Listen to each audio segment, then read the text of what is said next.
they have taken monies from TIF accounts and diverted it to other city projects. In this case, on May 15th, they had to make payroll somehow, so they took $600,000 out of one of the TIF construction accounts to meet their shortfall on payroll. And the tragedy here is the developers, the businesses, and the commercial entities that invest in those TIF areas, they do so with the idea that their tax dollars are going to be used to improve the infrastructure, new roadways, sidewalks, you name it, to provide economic development assistance.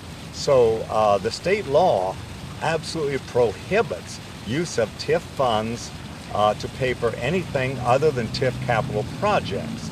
It is a Code 5 violation, Indiana Code, a felony 5 violation punishable by $10,000 fine and up to 8 years in jail. And the State Board of Accounts is obviously an authority that will be looking into these kinds of activities as they happen around the state. But the new TIF legislation, Senate Bill 118, that I lobbied against with the House Ways and Means Committee, I was there off and on for 3 weeks, did not change the authority or the responsibility on who has the ability and the opportunity to utilize and direct the expenditure of TIF funds. That resides solely with the Redevelopment Commission. Well, as I said, we can't go to bid on a project by law if we don't have the cash on hand to do that. I have a State Road 46 project that is the East Side New Market project. We have committed to the Myers folks that we'll have a 1,033-foot roadway, the beginning of that New Market East Phase 1 that we talked about going all the way to Holman. We've committed to having that roadway built by November 30th. We've got the bid documents ready to go. We're ready to advertise and send those bids out the 1st of July. If we don't have the money, we can't do that.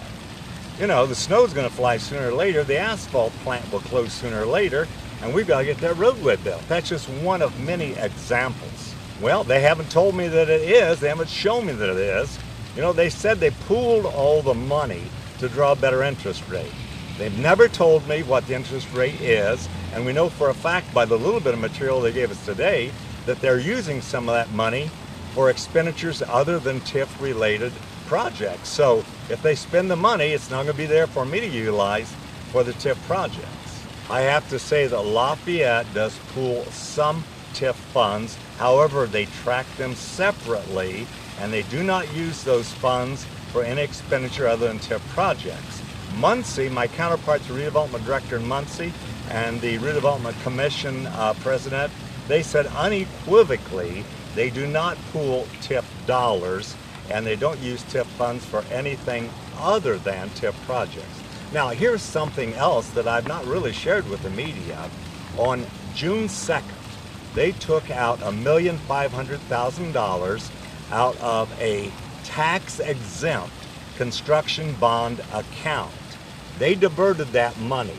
Now, if they put that money in an interest-bearing account, like they're saying pooling account, if they put that money in an account that bears interest for even 5 minutes, they're in violation of federal tax laws. I don't think they're even aware of that. Well, I got to start at the beginning, Cliff. Senate Enrolled Act 118. What exactly, or I guess just Senate Enrolled, it was just 18, right? 118. Okay, so that was right the first time. What did that say as far as your interpretation of it? Basically, it said that the controller of the city becomes the treasurer of the redevelopment department and commission. Now, in February of 1959, the Department of Redevelopment was established. I was on the Redevelopment Commission for 20 years. I was on the City Council for 9 years, on the County Council for 4 years, and I've been in this position better than 9 years. We have always utilized the controller as the de facto treasurer, so that didn't change anything. What did change was that there were a few more reporting requirements that the Redevelopment Department and Commission had to make to the City Council. It did not change the authority or the responsibility or who has the right to expend, authorize the expenditure of the funds. The mayor doesn't have that authority, the controller doesn't have that authority, the council doesn't have that authority. That authority resides with the Redevelopment Commission. So, my hypothesis is, and I'm sorry, I believe I'm not wrong. I've been following, as a city councilman for a number of years, the dilemmas, particularly the last 3 or 4 years, with the cash flow problems of the city. The controller released to the council on May 16th a balance sheet saying there was $34 million worth of funds available for them to use to pay bills. Of that $34 million, I did an analysis, and if you take away the 15 accounts that are in the red, and they take away the accounts that legally they can't use, my contention is they had about $2.6 million that they could actually use. So that's a sham, and I am disappointed that they would have given that kind of flawed document to the council. And if they genuinely, naively believe that they had that $34 million to expend, then something's rotten in the state of Denmark. As far as the TIF money, or rather the money that the Redevelopment Commission is to oversee, how did you find out about the $600,000 being used for something other than TIF money? We are supposed to have access, as Resolution 11 suggests. We're supposed to have access to all of those 19 accounts. Fortunately, we were able to discern on June 2nd that they took $1.5 million out of that. We asked on May 1 of the controller to have the April records, the bank statements for those 19 accounts. She didn't give it to us until May 13th. When I turned those accounts over to her the 25th, as I said in the May 21st commission meeting, I looked her in the eye and I said, Leslie, I don't envy you, because the temptation is going to be awfully great to use these funds for other than TIF projects. And the state law didn't change, Indiana code didn't change. So I started May 1 asking. I didn't get a bank statement for anything until May 13, and lo and behold, on May 13, a bank statement showed that on April 28, 3 days after they got those funds, they took out $2 million. On May 15th, they took out another $1.5 million.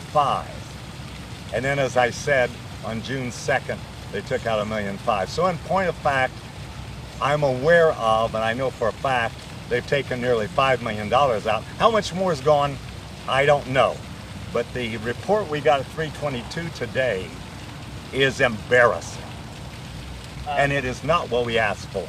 Simple arithmetic. All we want are the bank statements for the 19 accounts for the month of May. I don't need anything else from them. As I said earlier in the meeting, our finance administrator has been in that position more than 3 times as long as Ms. Ellis has been city controller. We don't need anything else from them to monitor our accounts. $5 million at the fund so far. What recourse do you have to getting that money back? I think it will reside at the state level at this point. I think the unintended consequences of Senate Bill 118 for a lot of communities is Senate Bill 118 has now put the fox in the hen house. So I think the legislature may well revisit this issue next year. I have been in contact with the Indiana Association of Cities and Towns, IACT, as well as our finance advisors, Umball, as well as our bond counsel, Ice Miller, and we're going forward with pursuing what we believe is the appropriate interpretation of Senate Bill 118 and asking for simple transparency of this city administration. We now have learned what I feared. We now have documentation that they gave me at 3:22 today that they moved $600,000 of TIF monies intended for TIF capital projects directly into payroll. And as I understand Indiana code, that is a Class 5 felony violation.